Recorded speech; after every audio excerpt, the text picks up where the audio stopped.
Bonjour, aujourd'hui on va s'attaquer à une question qui devient de plus en plus concrète en ce début 2026, la géopolitique de notre monde numérique.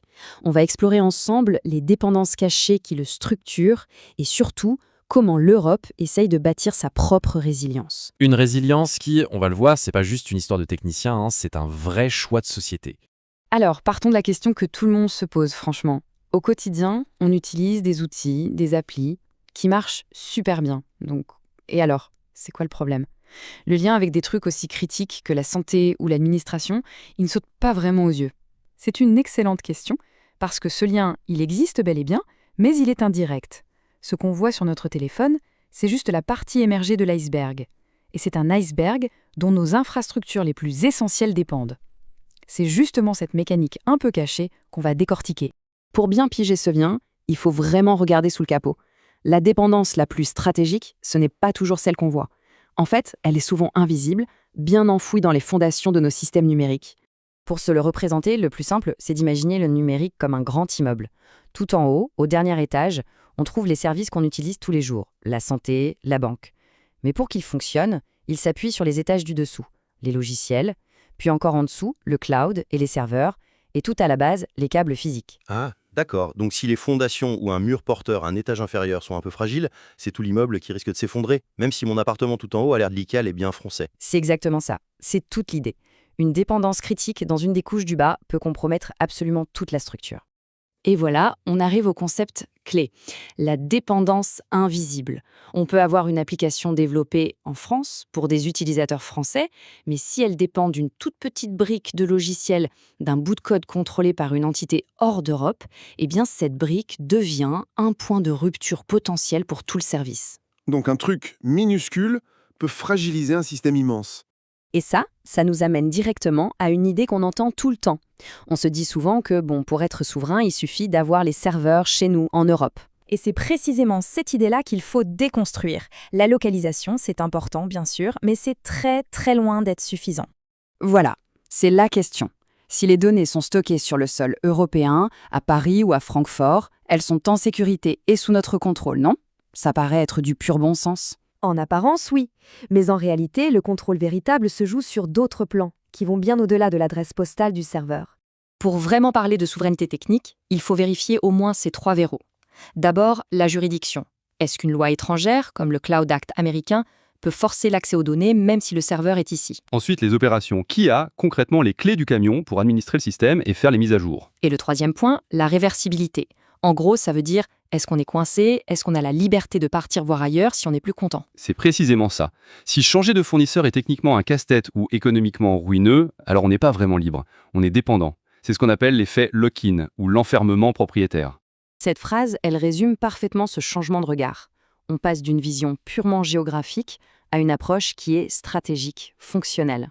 La vraie autonomie, en fait, c'est pas juste l'adresse, c'est la capacité de choisir, de pouvoir changer et aussi de vérifier que les promesses de sécurité sont bien tenues, ce qu'on appelle l'auditabilité. D'accord, mais alors, pourquoi ce focus sur février 2026? Qu'est-ce qui se passe de si particulier maintenant? Tout simplement parce qu'on n'est plus dans un débat théorique. On a plusieurs dynamiques réglementaires et industrielles qui convergent et qui nous forcent à passer des grands discours stratégiques à des décisions très très concrètes. En ce début 2026, on assiste à un vrai basculement. Premièrement, le nouveau cadre européen sur la souveraineté du cloud, il ne se contente plus de slogans, il définit des critères techniques très précis. Ça force les fournisseurs à prouver leur niveau de contrôle.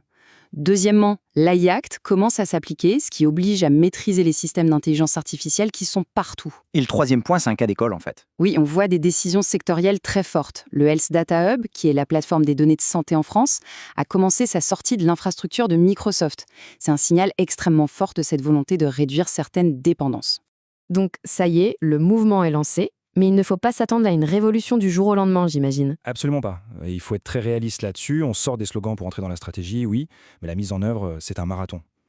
Développer des alternatives, migrer des systèmes qui sont ultra complexes, tout ça, ça prend du temps, de l'argent et une expertise énorme. La trajectoire est lancée, mais le chemin est encore long. Bon, face à ce constat, c'est quoi la bonne direction? Si l'indépendance totale, c'est une illusion, qu'est-ce qu'on peut viser de réaliste? L'objectif, ce n'est pas l'autarcie, ce serait absurde. C'est de construire une résilience stratégique. Il s'agit avant tout de se donner des options et de maîtriser son destin numérique. Fondamentalement, on a le choix entre deux grands modèles. D'un côté, l'hyperconcentration, on dépend de 2 ou 3 géants mondiaux pour tout.